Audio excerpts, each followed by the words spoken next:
Hey guys, this is Brittany Smith with Men's Journal. I'm taking you through smarter ways to pack a carry-on. First, pack the heavy stuff. Shoes, books, and any other bulky travel accessories go down by the wheels. This way they won't crush your clothes and it'll make the bag easier to roll. Then, stuff your shoes with socks, underwear, and leak-proof toiletries. This will help hold the shape and maximize space. Then, make a list and stick to it. You really only need 4 shirts, 1 pair of jeans and a pair of chinos, 1 jacket or sweater, a pair of shorts, and swim trunks. Socks and underwear are exempt from this rule unless there's laundry service. Rolling is the very best way to save space and minimize wrinkles. Tightly roll everything, except dress shirts and pants. Place a pair of chinos flat at the bottom, then stack your button-down, jacket, and rolled items on top.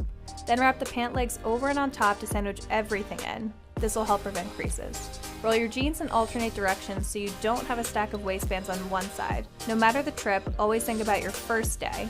If it's a beach vacation, pack your swimsuit and towel at the very top. Don't try to trick your airline with a bigger, taller carry-on. You could get slammed with extra fees and it'll be easier to overpack. Not to mention you'll have to lug it around.